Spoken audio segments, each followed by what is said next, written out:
Radiation coming from transition n equal to 2 n equal to 1 hydrogen atom. तो यहाँ पे hydrogen atom है जिसमें रेडिएशन जो है इलेक्ट्रॉन जब 2 से, हाइड्रोजन एटम की बात करिए, जब 2 से n इक्वल टू 2 से n इक्वल टू 1 में आते हैं हाइड्रोजन के लिए, तो उस केस में रेडिएशन क्या होती है, निकलती है, यानी कि फोटोन रिलीज होता है। और वो वाले फोटोन हीलियम आयंस के इन n equal to 1 and n equal to state में पड़ते हैं। यहाँ पे हीलियम आयंस है, ये 1 मान लो, ये 3 4 इसी तरीके से हैं। हीलियम आयंस के लिए बात करिए, n equal to 1, n equal to 2, n equal to 3, n equal to 4, इसी तरीके से n इक्वल टू 5। तो वो वाले फोटोन यहाँ पे हीलियम आयंस के इलेक्ट्रॉन्स हैं, उसके ऊपर यहाँ से जो फोटोन रिलीज हुए वो जो फर्स्ट एक्साइटेड स्टेट में, जो ग्राउंड स्टेट में इलेक्ट्रॉन, उन पे भी पड़ रहे हैं, और ये कह रहा है कि जो सेकंड में है उन पे भी पड़ रहे हैं। तो कौन सा पॉसिबल ट्रांजिशन हीलियम आयन के लिए पॉसिबल है कि जो अब्जॉर्ब करेगा एनर्जी को? तो हमें पता है जब हाइड्रोजन के लिए सेकंड से फर्स्ट में आते हैं तो जो एनर्जी का फोटोन रिलीज होता है वो होता है 10.2 इलेक्ट्रॉन वोल्ट का। कितनी एनर्जी का होता है? 10.2 इलेक्ट्रॉन वोल्ट की एनर्जी का फोटोन रिलीज होता है। तो हमें ये देखना पड़ेगा कि इसमें जब मान लो फर्स्ट में जो उसके ऊपर पड़ रहा है, तो ये फर्स्ट से किस में जा सकता है? सेकंड में, फर्स्ट से थर्ड में भी जा सकता है, फर्स्ट से फोर्थ में जा सकता है, और फर्स्ट से फिफ्थ में भी जा सकता है।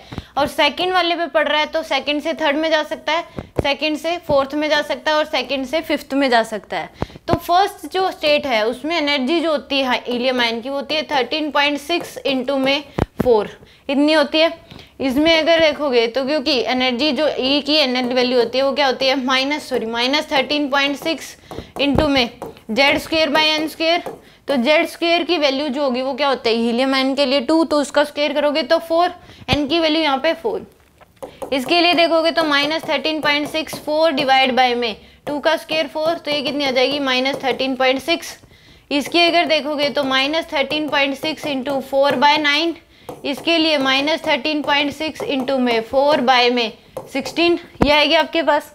तो यहाँ पे सोल्व कर लो कि किस केस में, अब इसमें ऑप्शंस दे रखे 2 से 3 में जा रहा है, 2 से 3 में, तो यानी कि यहाँ से यहाँ तक, तो इसकी एनर्जी 2 की तो कितनी है, 13.6 है, और थर्ड की कितनी है, 13.6 इंटू में 4 डिवाइड बाय में 9, ये आप 13.6 इंटू 4 डिवाइड बाय में 9 है, तो आएगा 6 है। तो 13.6 में से कितना कर दो, 13.6 में से माइनस कर दो 6.04, तो आएगी 7.56।